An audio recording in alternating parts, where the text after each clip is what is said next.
Hello, Mzansi. Welcome to another episode of Farmers Inside Track. My name is Duncan Masiwa, and I'm your host for this episode, powered by Pannar Seed. Now, in this episode, we discuss biotech crops in South Africa with our expert guest, Kerry Rowlands, the field agronomist at Pannar Seed.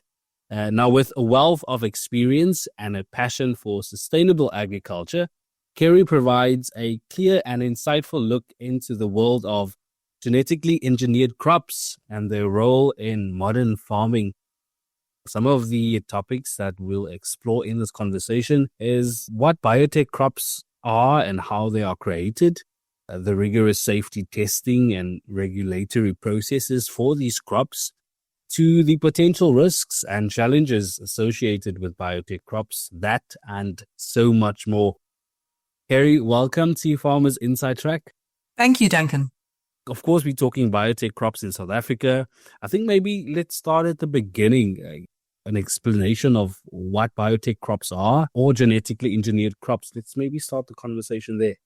Biotech crops, they're also called genetically engineered or genetically modified crops, are plants whose genetic material has been altered using modern biotechnology. This allows scientists to introduce specific traits, such as resistance to insects or tolerance to herbicides, directly into the plant's DNA. Unlike traditional breeding, which mixes many genes at once, biotechnology lets us add just the gene responsible for the desired trait, making the process much more precise and efficient.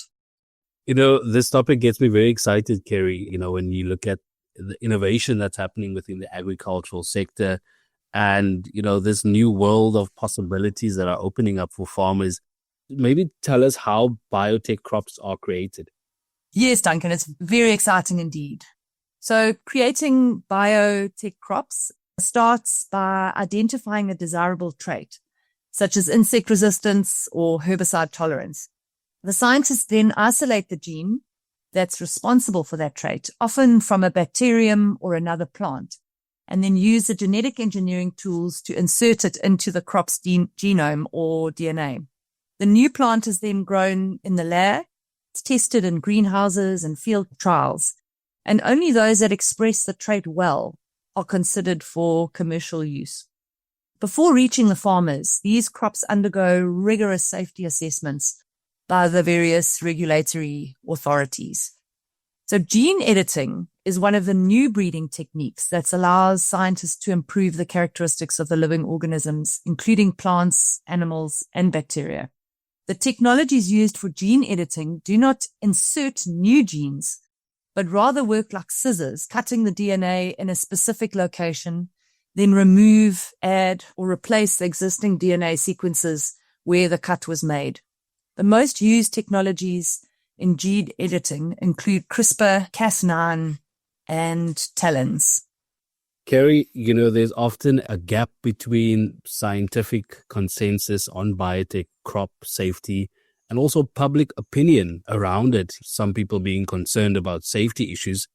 Let's talk about that for a second. How are these crops tested specifically for safety? So to put your listeners' minds at ease, biotech crops are amongst the most thoroughly tested agricultural products in the world. They go through multiple layers of safety assessments, including, as I mentioned before, laboratory, greenhouse, and field trials. And then the regulatory bodies in South Africa and globally evaluate them for food safety, environmental impact, and animal health. And only after passing all these tests and receiving regulatory approval are they made available to farmers. So it sounds like quite a rigorous process that's involved. Are these crops then safe to plant and consume, I suppose? Yes, definitely. Biotech crops are safe to plant and eat. Health authorities, scientific experts, and governments worldwide have found no evidence of harm from approved biotech crops. In South Africa, every biotech crop must meet strict safety standards before it can be grown or sold. What are the advantages, Kerry, of using biotech crops? This is where things are quite exciting for the producers because the biotech crops offer several benefits. Firstly, they offer yield protection, which means they help to protect against pests and weeds and reduce crop losses. Secondly, farmers using biotech crops can reduce their pesticide use. Insect-resistant crops need fewer chemical sprays, so it reduces the input required by the farmer. This has environmental benefits because less pesticide use means less impact on beneficial insects and on the environment. Biotech crops can also offer improved farm income. Studies show that farmers using biotech crops often see higher profits due to better yields and lower input costs. And lastly, there is sustainability. These biotech crops can help farmers produce more food on the same land, supporting food security and biodiversity. It all sounds very exciting. It gets me excited about the future of agriculture in South Africa, but more specifically what it means for rural communities. Can you give us maybe examples of biotech traits that are available in crops produced in South Africa? Certainly. In South Africa, the most common biotech traits are insect resistance, also referred to as IR.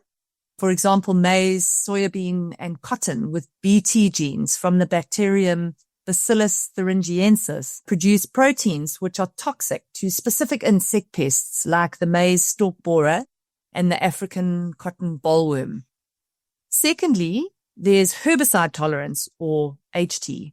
Crops like maize and soybean are engineered to tolerate certain herbicides, such as Roundup, which many listeners may have heard of, which allows farmers to control weeds without harming the crop. And then thirdly, there are stacked traits. These are crops which combine both the insect resistance and herbicide tolerance traits for broader protection of the crop. The plant biotechnology industry in South Africa compares very well with international trends. Although our climatic conditions have been challenging since 2014, South Africa is still ranked as the world's 8th largest producer of biotech crops, based on the 2018 figures, with an 87% adoption of biotech maize, a 95% adoption of biotech soybean, and 100% adoption of biotech cotton. Sure, Kerry, it's definitely a fantastic overview of the technology.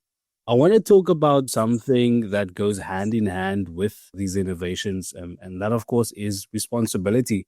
We've all heard the phrase that with great power comes great responsibility. What are the key stewardship guidelines for planting herbicide-tolerant biotech crops? Absolutely, Duncan. Stewardship is absolutely crucial to keep these technologies effective. The first step is to read and sign the technology use agreement that you are provided with when purchasing any biotech seed products. This is referred to as a TUA. The TUA contains all the relevant information on how you should manage the crop. You can also find detailed information on our website at www.pannar.com. And for herbicide-tolerant crops, there are a number of important stewardship practices that must be implemented. Firstly, herbicides must be rotated. So producers need to use different herbicides with various modes of action to prevent weeds from developing resistance. It's also important to practice integrated weed management on the farm using a combination of chemical, mechanical, and cultural practices to manage weeds. Also critically important is to follow product label instructions correctly. Herbicides must always be applied at the recommended rates and the correct timings, and always take the time to read the product label prior to use. And remember, the label is the law. Lastly, producers must monitor their fields regularly. Need to watch for signs of resistant weeds and act quickly if they appear. If this happens, chat to your agronomist, sales rep, or ag chem agent for advice. So we've looked at herbicide-tolerant biotech crops, but what are the stewardship guidelines for planting insect-resistant crops? As mentioned previously for the herbicide-tolerant products, A TUA also needs to be signed when purchasing insect-resistant products. For insect-resistant or IR crops, the most critical condition is to ensure that you plant a refuge. This is a portion of the field that is set aside for non-BT crops to slow down the pest resistance. Refuge requirements can be found on both the TUA and also on Pannar's website. In addition to this, farmers must scout their fields regularly, monitoring for pest outbreaks and any unexpected damage. As with the herbicide technology, it's also important to practice integrated pest management to manage insect pests on the farm, using a combination of biological, cultural, and chemical controls as needed. And as always, if you notice any issues or unexpected damage, these issues must be reported immediately to the seed suppliers.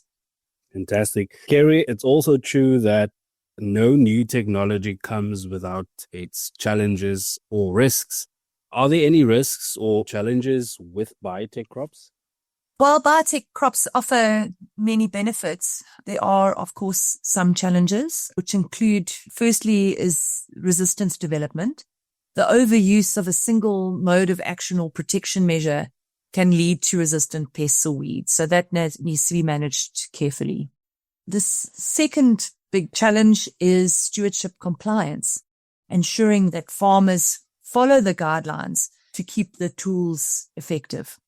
The third consideration is market access. So there are some export markets that have restrictions on biotech crops.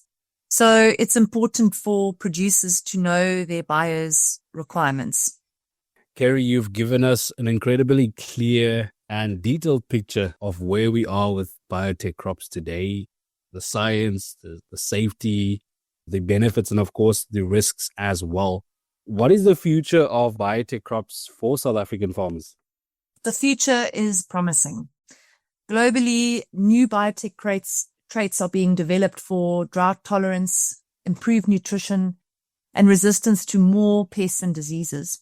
And as the technology advances and steward practices are followed, biotech crops will continue to help South African farmers increase productivity, sustainability, and profitability at the end of the day.